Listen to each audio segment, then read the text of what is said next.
है कि जैसे श्री कृष्ण ने कहा हुआ है कि मनुष्य की जो धारणा है या मनुष्य का जो विचार है या जो मानव की जो चेतना है वो नीचे की ओर है और धीरे धीरे वो धूली में मिल जाती। ये उन्होंने कहा नहीं, ये मैं कह, क्योंकि आज वो साक्षात है। श्री कृष्ण ने भी जो धारणाएं रखी वो भी धूली में, राम ने जो रखी वो भी धूली में मिल गई। उसके बाद जिन्होंने भी कोई धारणा रखी जो कि बिल्कुल सत्य स्वरूप थी, सत्य का ही अंग प्रत्यय थी, वो सब धूली में मिल गई। इसका कारण यह है कि जब ये मनुष्य के दिमाग के घड़े में पड़ती है तो उसमें कोई ऐसी विषारू वस्तु है कि जिससे ये सब चीज विश्व हो। ये विषारी वस्तु क्या है जिससे इस तरह का कार्य होता है? वो है इसकी सीमाएं। हर चीज की सीमा होती है, इस तरह बुद्धि की भी सीमा होती है और इसीलिए इस सीमा में बंद करके वो चीज फूट करके और नष्ट हो जाती है। जैसे कि अंगूर का सुंदर स्वाद वाला रस भी अगर एक घड़े में बंद कर दिया जाए तो उसमें उसकी शराब बन के उसका नशा चढ़ जाता है। उसी प्रकार मनुष्य के मस्तिष्क में जो कि सीमित लिमिटेड है उसमें ये अनलिमिटेड चीजें डाल देने से एकदम नष्ट हो जाता है। इसका मतलब ये नहीं कि मनुष्य का मस्तिष्क ही कुछ खराब है। इसका मतलब ये है कि ये जो मस्तिष्क है इसकी सीमाएं तोड़नी होगी, इसकी सीमाएं बढ़ानी है। मनुष्य की चेतना जो है वो व्यापक करनी है, इतनी व्यापक होनी चाहिए कि उसके अंदर सत्य समा सके और वो खुली होनी चाहिए। इसका लक्ष्य क्या है? उधर ध्यान हमारा हटते जाता है। जब चीज सीमित होती जाती है तो इसका लक्ष्य क्या है? उधर हमारा ध्यान नहीं जाता। हर चीज का लक्ष्य था कि मनुष्य का हित हो, और हित क्या चीज है इसमें श्री कृष्ण ने बताया है कि हित वो है जो आत्मा का कल्याण करे।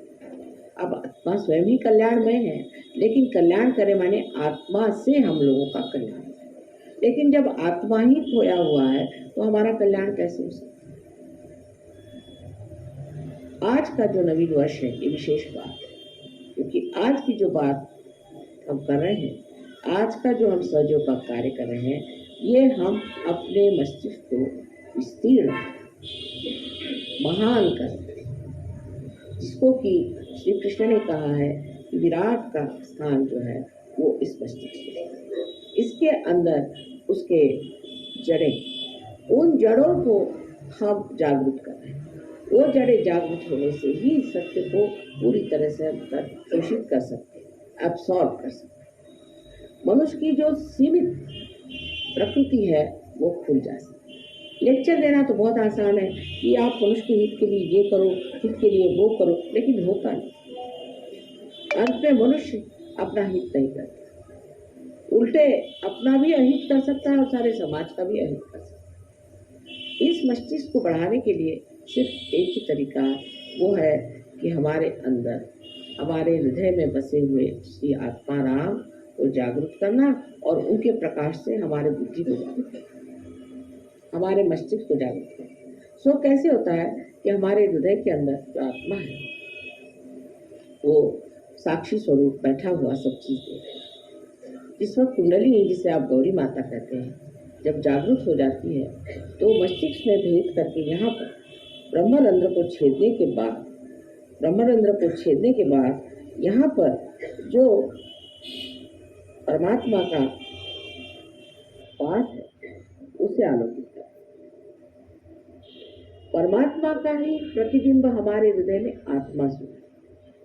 जैसे ही हमारा आत्मा जागृत हो जाता है तो इस आत्मा के चारों तरफ ये 7 चक्र के आलोक, 7 चक्र के मंडल वो भी जागृत है। और ये 7 चक्रों की जो पीठ है वो हमारे मस्तिष्क में है, क्योंकि वो भी जागृत हो जाते हैं, इसीलिए ये 7 मंडल भी हमारे हृदय में जागृत हो जाते हैं। ये मंडल जागृत हो जाने से ही हमारी जो नसें हैं या हमारी जो ब्रेन है वो एक तरह से अति सूक्ष्म तरीके से खुल जाता है और उसके अंदर शोषण करने की शक्ति बढ़ती है।